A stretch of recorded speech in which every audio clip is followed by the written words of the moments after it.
ఒక్కసారి ప్రజావాయిస్ చూద్దాం. ప్రజావాయిస్లో మొదటగా సిరాజ్ చుక్క చూద్దాం. రైతన్న నీకు సలాం, దుక్కి దిన్ని నారు పోసి రాత్రనక పగలనక పంట పండించి ఆరుగాలం శ్రమిస్తున్న రైతన్న నీకు సలాం. నీవు పండిస్తేనే కదా అందరికీ అన్నం దొరికేది. రైతన్న నీకు కష్టం వస్తే ఎవరు చూస్తారు? రాత్రి వేళలో పాము కరిచినా నీ ప్రాణాలను పణంగా పెట్టి పంట పొలాలను పండిస్తున్న రైతన్న నీకు మరోసారి సలాం. ఒక నాయకుడు వచ్చి ఉరి అన్నాడు, మరో నాయకుడు వచ్చి బోనస్ ఇస్తామన్నారు. నీకు అండగా ఉంటామని భరోసా ఇచ్చిన నాయకులే ఇప్పుడు యాడికి పోయే. అందుకే రైతన్న నీకు ఆదరణ కరువాయే. రైతు లేనిదే రాజ్యం లేదు.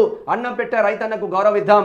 దేశానికి ఆదర్శం నీవు, ఆదర్శం రైతన్న అంటూ వారే వేణుగోపాల్ పాపన్నపేట మెదక్ జిల్లా నుంచి పంపించిన తుఫాన్లతో పాపం రైతులు తీవ్రంగా నష్టపోయారు, బాధపడతా ఉన్నారు. కాబట్టి వాస్తవంగా నీకు రైతే రాజ్యం, రైతే నా శ్రేయస్కారం, రైతు లేదే నేను లేను అని పొంగనామాలు కొడుతూ ఉన్నారు. బోనస్ ఎటువేంద్ర నాయన, రైతులకు ఇచ్చే బోనస్ అంటే 1166 కోట్ల పెండింగ్ బోనస్ అట్లనే పోయింది. మరి ఏం చేస్తున్నారు అంటే లేదు రైతే రాజు.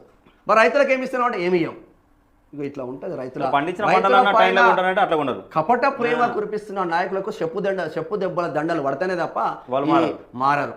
అందుకే రైతు సంఘాలు, ఇప్పుడు పంజాబ్లో రైతు సంఘం అంటే ఉత్సవడుతుంది, హర్యానాలో రైతు సంఘం అంటే ఉత్సవడుతుంది, ఇటువంటి ఢిల్లీ గుర్గాం రైతు సంఘాలు అంటే ఉత్సవడుతుంది.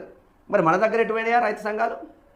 కాంగ్రెస్ కబంధ హస్తాల్లో, బీఆర్ఎస్ కబంధ హస్తాల్లో, బీజేపీ కబంధ హస్తాల్లో ములుగుతున్నాయా రైతు సంఘాలు? రైతు సంఘ నాయకులు ఎటుపోయిందో అని అడుగుతున్నాం. రైతుల పక్షాన మాట్లాడాలి కదా.